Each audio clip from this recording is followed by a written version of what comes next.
मैं ज्ञान, सृष्टि, चैतन्य और परब्रह्म, मैं सब कुछ हूं और मैं कुछ भी नहीं।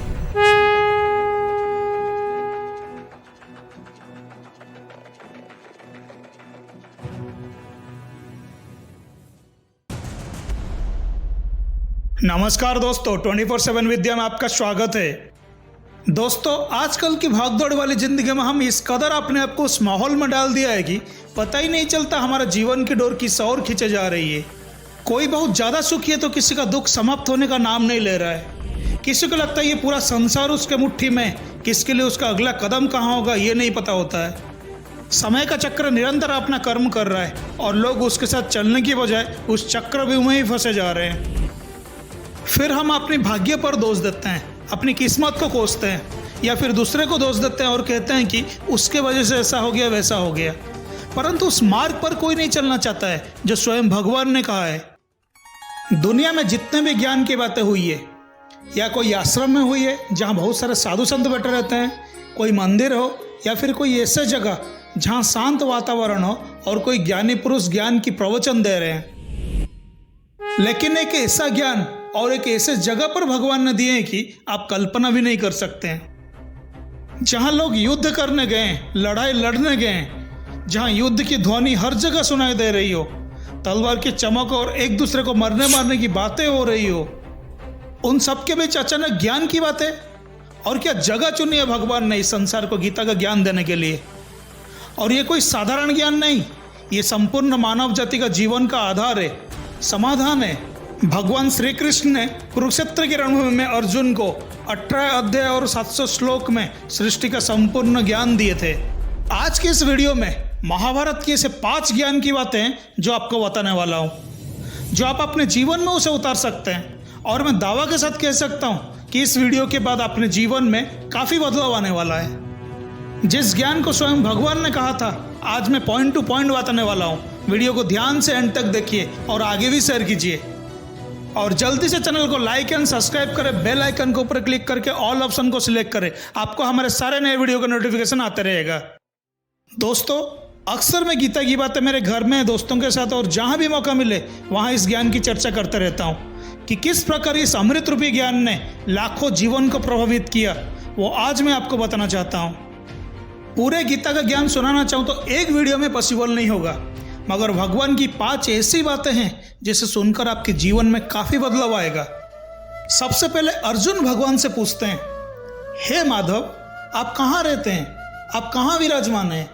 भगवान तुरंत कह सकते थे, मैं नाथद्वार में रहता हूँ, जगन्नाथपुरी में हूँ जहाँ 56 भोग लगता है। भगवान ये भी कह सकते थे, द्वारका में हूँ, वृंदावन की उन गलियों में घूम रहा हूँ, बद्रीनाथ में हूँ या फिर अपने क्षीर सागर में हूँ। परंतु भगवान ने ये नहीं कहा। मानव जाति का महिमा को बढ़ाते हुए उन्होंने कहा कि ईश्वर सर्वभूतानां हृदय से अर्जुन तिष्ठति। इसका मतलब, हे अर्जुन, मैं संसार के प्रत्येक प्राणी के हृदय में विराजमान हूँ। और जब कभी ईश्वर हृदय में दिखाई पड़ने लगते हैं तब इंसान जीवन की सभी लड़ाइयाँ जीत जाता है। जिस दिन इंसान को ये एहसास हो जाएगा कि वो मेरा ही अंश है, वो कभी भी खुद को छोटा नहीं समझेगा और जिंदगी की बड़ी से बड़ी चुनौतियों से हंसते हंसते सामना कर जाएगा। लेकिन हम सब लोग बड़े अजीब है।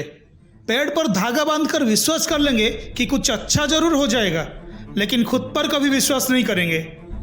कोई पाखंडी बाबा ये बोल देगा कि समोसे के साथ हरी चटनी मिलाकर पापा को खिला दो, कृपा आएगा, तो लोग उस पर विश्वास कर लेंगे। लेकिन इतने सालों से भगवान की वाणी पर कोई विश्वास नहीं करेंगे। महाभारत में भगवान ने सिर्फ अर्जुन का विषाद खत्म नहीं किया था, कर्ण को भी बहुत बड़ी सीख दिए थे। कर्ण ने भी कृष्ण को अपना व्यथा सुना रहे थे, मेरे माँ ने जन्म देते ही मुझे त्याग दिया। आचार्य द्रोण ने मुझे शिक्षा देने से मना कर दिया क्योंकि उनकी नज़र में मैं क्षत्रिय नहीं था। द्रौपदी के स्वयंवर में मुझे अपमानित किया गया कि मैं राज परिवार का हिस्सा नहीं हूँ। माता कुंती का ज्येष्ठ पुत्र और पांडवों का ज्येष्ठ भ्राता होने के बावजूद क्यों मुझे ये सारा संसार सूत पुत्र के नाम पर संबोधित करता है। मुझे पूरा जीवन अपमान का घूंट पीना पड़ा। आंखों से आंसू झलकते हुए कर्ण पूछ रहे हैं, हे केशव, मेरा अपराध क्या है। भगवान कृष्ण ने कर्ण को बड़ी विनम्रता से जो जवाब दिए आप जरा ध्यान से सुनिए। ये जवाब इतना सरलता से सिर्फ भगवान ही दे सकते हैं, जो दुनिया भर के शिक्षा और ज्ञान भी कम पड़ जाएगी। ये जवाब जानने के बाद हर एक इंसान को अपना सवाल का जवाब मिल जाएगा। कृष्ण मुस्कुराते हुए जवाब देते हैं और कहते हैं, हे कर्ण, आपके हर एक प्रश्न का उत्तर है मेरे पास, लेकिन मेरा भी कुछ बात सुन लो। हे सूर्यपुत्र, मेरा तो जन्म ही कारागार में हुआ था। मेरा पैदा होते ही मृत्यु मेरी प्रतीक्षा कर रही थी, और जिस रात मेरा जन्म हुआ उसी रात मुझे मेरे माता पिता से जुदा कर दिया गया था। मेरा पूरा बचपन गायों को चराने में बीत गया। सिर्फ 2 दिन का था, मेरे ऊपर राक्षसों ने हमला कर दिया था। मुझे बार बार जान से मारने की कोशिश की गई। मेरा सगा मामा ही मेरा जान का दुश्मन बन गया था। जरासंध की बार बार आक्रमण के चलते मुझे भी सारे सगे संबंधियों को छोड़ के द्वारका में बसना पड़ा। मेरे जीवन की चुनौतियां कहाँ कम थी, अन्य जीवन में मेरे साथ भी होता रहा। यहाँ कृष्ण कर्ण को समझाते हुए बहुत बड़ी बात कह रहे हैं, जो हमें सीखने की बहुत जरूरत है। जीवन में अपने साथ अपमान होता है, ये इम्पोर्टेंट नहीं है।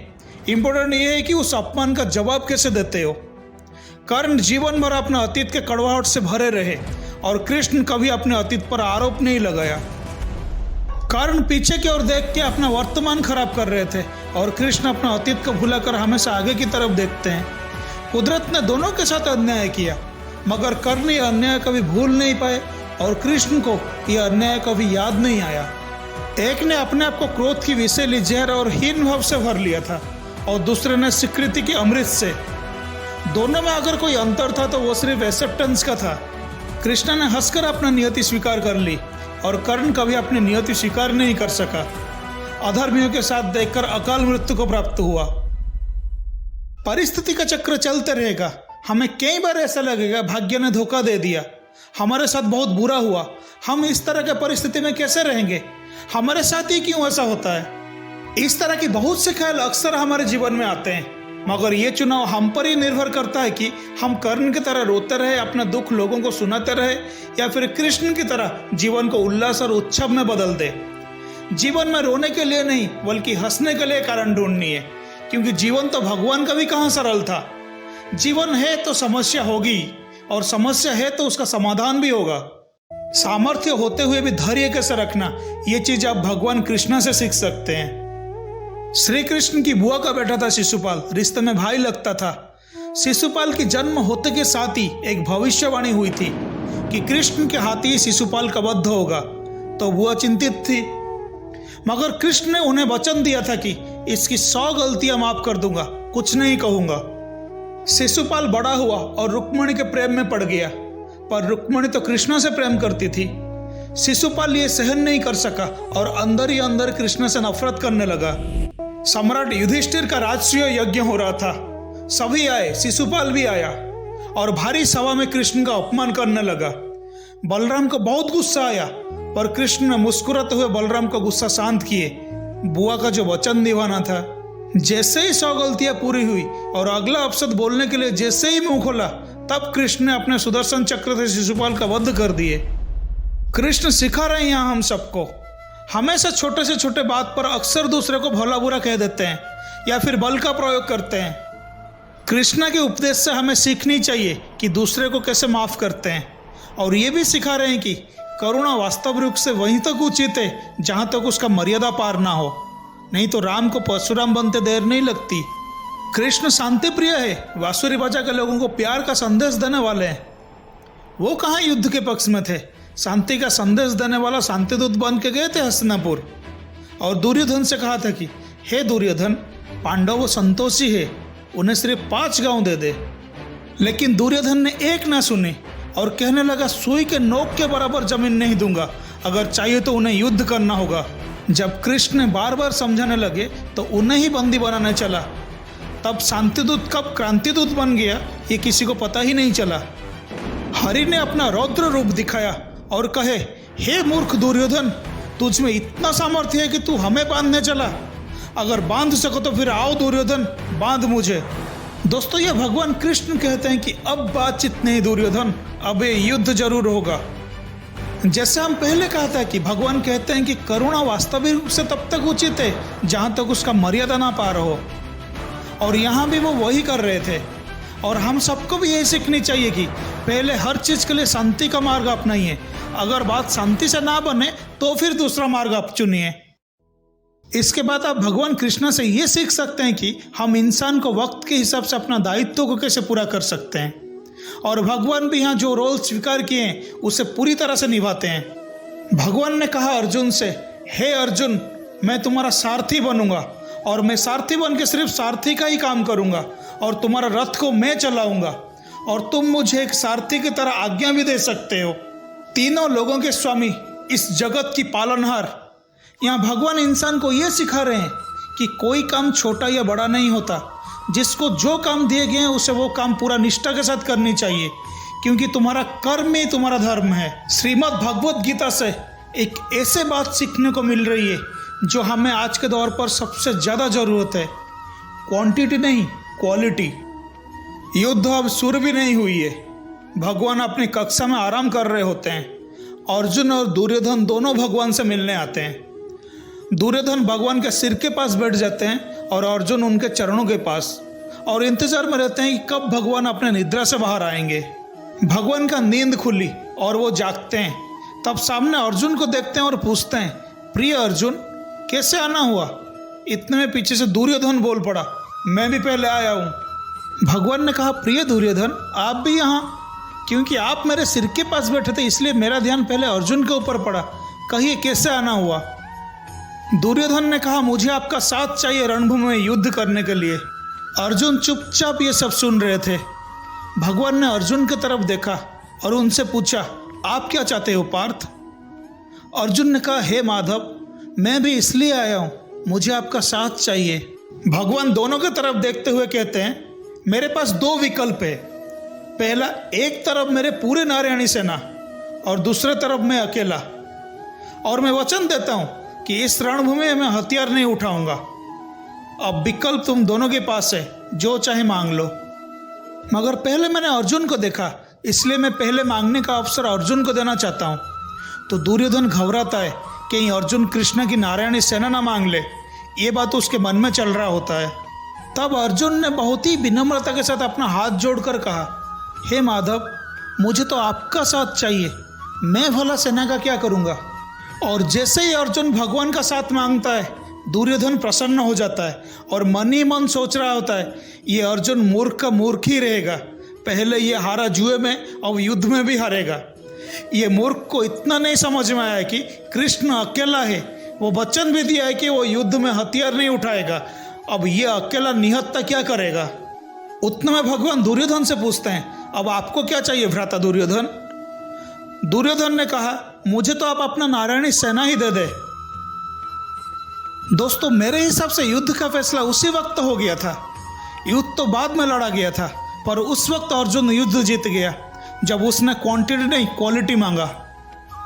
ये बात हमें ये सिखाती है कि आप अपने आराध्य से कितना प्रेम करते हो, उन पर कितना भरोसा करते हो।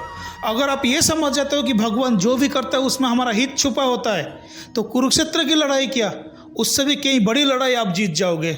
जी हाँ दोस्तों, ये बहुत ज़रूरी है कि ये बात आप समझे, क्वांटिटी नहीं क्वालिटी इंपॉर्टेंट है। जरा सोचो, कहा जाता है कि भगवान के नारायणी सेना में करीब 10 लाख से भी ज़्यादा सिपाही थे, परंतु अर्जुन ने सिर्फ नारायण को चुना क्योंकि उससे भरोसा था कृष्ण का साथ उससे विजय के मार्ग पर लेकर जाएगा, और नतीजा वही हुआ।